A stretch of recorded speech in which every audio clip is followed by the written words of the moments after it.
कहानी महान संघर्ष की है। ये कहानी क्रूर रक्तपात की है। ये कहानी विद्रोह की है। जी हाँ, ये कहानी भारतीय स्वतंत्रता संग्राम के उलगुलान की है। ये कहानी डोम्बारी बोरू के इतिहास की है। नमस्कार, जोहार, गुड मॉर्निंग झारखंड। मैं पंकज आर्य और आप देख रहे हैं आर्य न्यूज झारखंड। 19वीं सदी का वो अंतिम दौर महानायक बिरसा मुंडा के उलगुलान का है। वो अंतिम घड़ी गवाह है डोम्बारी बोरू का। 9 जनवरी 1900 ईस्वी को डोम्बारी में हजारों आदिवासियों के साथ महानायक वीर बिरसा मुंडा बैठक कर रहे थे।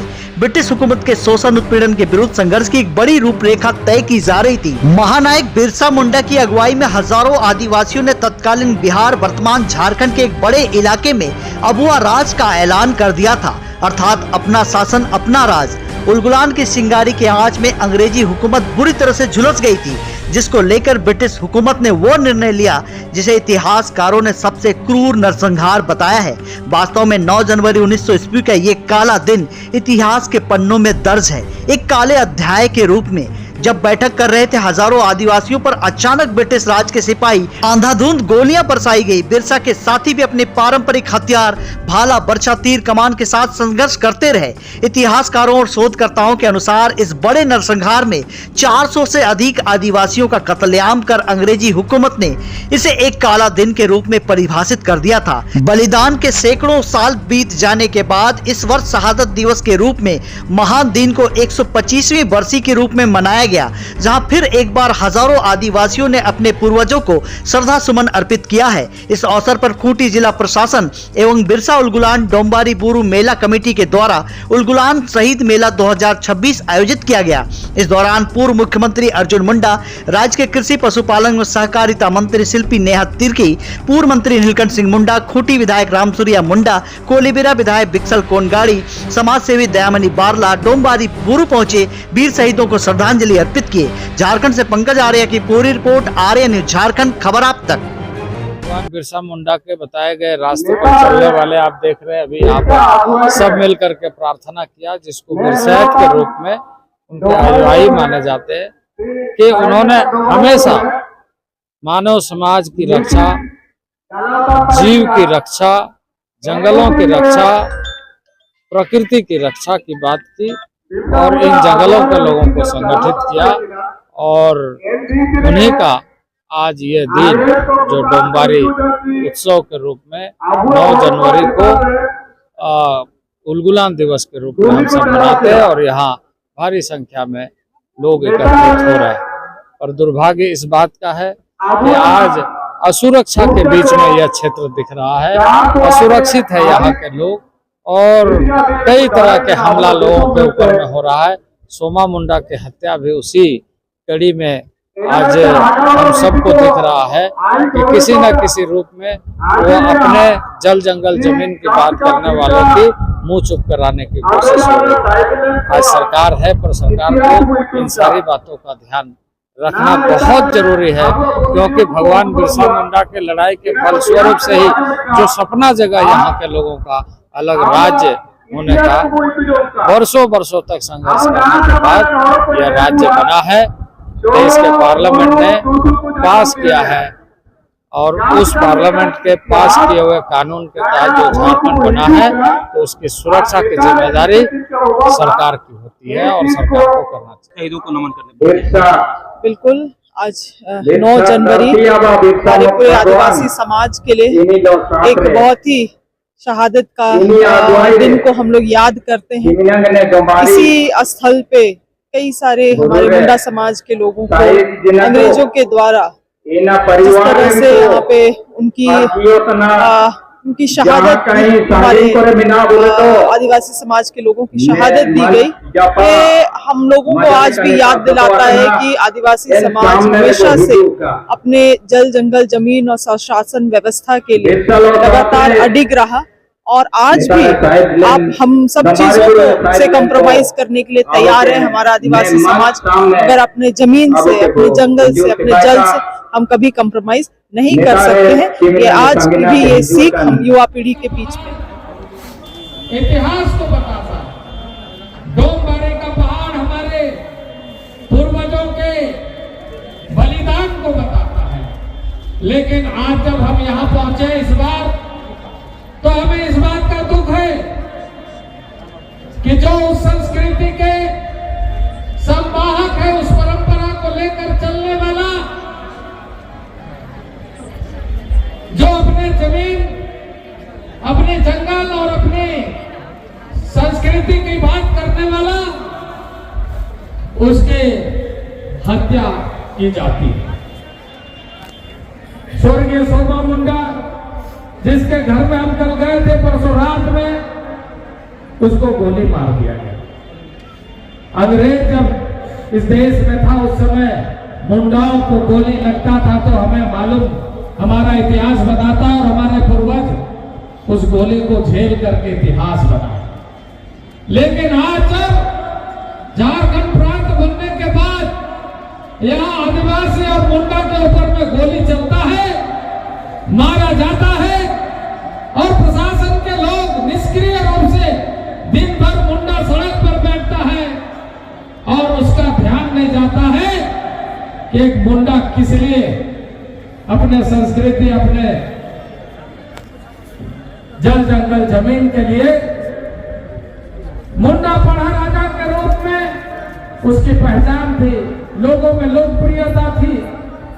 कल जब हम उनके घर में पहुंचे, देखे भारी संख्या में लोग मौजूद थे।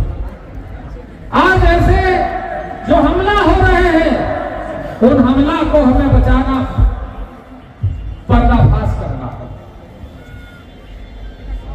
हमें इस बात को ध्यान में रखना होगा कि आज भी इस तरह की घटनाएं अगर घटती है, तो यह घटना हमें बताती है कि हम सुरक्षित नहीं। पिछले साल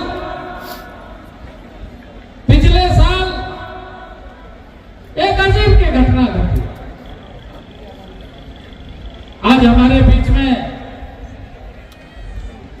सुगरा मुंडा जी उपस्थित है। उनका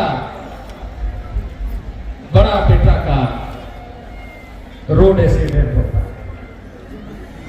और रोड एक्सीडेंट में यहां से उसको ले जाया जाता है, यहां से ट्रांसफर किया जाता है रिम्स पे। रात भर एम्बुलेंस में उन्हें वहां किसी ने सूद नहीं लिया। रात भर एम्बुलेंस में वो पड़ा रहा। दूसरे दिन उसको हॉस्पिटल में कई बार फोन करने के बाद उसको स्थान मिला, जगह मिला, पर वो नहीं बचा, क्योंकि हेड इंजरी था, ब्रेन हेमरेज था, दम तोड़ दिया। भगवान बिरसा मुंडा के वंशज का एक बेटा चला गया। सुगरा मुंडा आज इस मंच पर उपस्थित है। बेटा को खोकर भी भगवान बिरसा मुंडा के उस उलगुलान के एक जीता जागता उदाहरण सुगरा मुंडा यहां पर उपस्थित। आज इसी तरीके से अभी बताया जा रहा था, और मैं इस बात से सहमत हूं, दयामणि बावला जी ने लैंड बैंक की बात की कि सरकार को नोटिफिकेशन रद्द करना चाहिए। नोटिफिकेशन चाहे किसने भी किया है, पर यह राज्य का नोटिफिकेशन है। 9th शेड्यूल में प्रोटेक्टेड सीएटी एक्ट के किसी बदलाव में राज्य सरकार को कोई अधिकार नहीं है उसमें किसी भी तरह का संशोधन करे, जब तक पार्लियामेंट उसकी अनुमति नहीं देती। 9th शेड्यूल मतलब संविधान में 9वीं अनुसूची में सीएटी एक्ट का प्रावधान, उसको प्रोटेक्ट किया गया है, सुरक्षित किया है, कवच पहनाया गया है। उस कवच को खोलने का काम यदि कोई करता है, तो मैं मांग करता हूं सरकार से कि अविलंब उस लैंड बैंक के अधिसूचना को रद्द करें और यहां पे जल जंगल जमीन को सुरक्षित रखने का। दूसरा मैं इस मंच से कहूंगा कि 5वीं अनुसूची के क्षेत्र में पंचायती राज व्यवस्था है। कोई भी ऐसा क्षेत्र को भगवान बिरसा मुंडा की धरती पर डोंबारी पहाड़ के उलगुलान के शुभ अवसर पर मैं ये कह रहा हूं कि जो अनुसूचित क्षेत्र का पंचायत है उन पंचायतों को अर्बन एरिया और नगर निगम के क्षेत्र में मिलाना संविधान का विरोध है, संवैधानिक विरोध काम करना। उसको अर्बन एरिया में शामिल करने का अधिकार राज्य सरकार को नहीं है। वो अनुशंसा भेज सकता है, मानना नहीं मानना केंद्र सरकार और संविधान और पार्लियामेंट का काम है। लेकिन कोई भी ऐसे क्षेत्र को अनुसूचित क्षेत्र पर यदि करता है तो अनुसूचित क्षेत्र का हमला। और मैं इस सरकार से कहूंगा उसकी समीक्षा करे और समीक्षा करते हुए उस पर सुधार करे। तीसरी बात, पंचायत क्षेत्रों में उद्योग के लिए ठीक है, मेहरबानी करके नहीं, मजबूरी से एक्ट बनाया था, क्योंकि डोंबारी पहाड़ उसका साक्षी है। डोंबारी पहाड़ की लड़ाई में सीएनटी एक्ट बनाने के लिए बाध्य किया। उस सीएनटी एक्ट में जो प्रावधान है वो प्रावधान यहाँ के लोगों की व्यवस्था को मजबूत करने के लिए। ये खुदकटी राइट्स पर हमला हो रहा है। आज जमीन का व्यापार धड़ल्ले से चल रहा है। सीएनटी एक्ट क्षेत्र में इस तरह के गतिविधियों को रोकने का काम आज करना पड़ेगा। इन सारी चीजों पर ध्यान रखना पड़ेगा। आज यह हम सब के बहुत बड़ा चुनौती का समय है। हम सबको अपने भाषा के प्रति, हम सबको अपने संस्कृति के प्रति, हम सबको अपनी परंपराओं के प्रति, अपनी प्रथाओं के प्रति ध्यान रखना। दो उदाहरण हमारे सामने है। भगवान बिरसा मुंडा के अनुयायी के रूप में हमारे सामने यहाँ पर उपस्थित अनुयायी के रूप में जो भगवान बिरसा मुंडा को भगवान के रूप में पूजते हुए सारा जीवन व्यतीत करने वाले लोग हैं।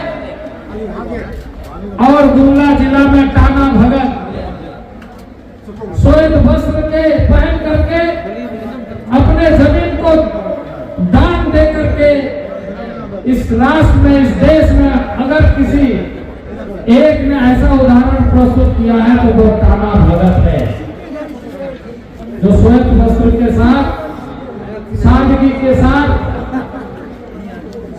सरलता के साथ जीवन व्यतीत करने वाले। आगा किसी को किसी न्याय का दिए पे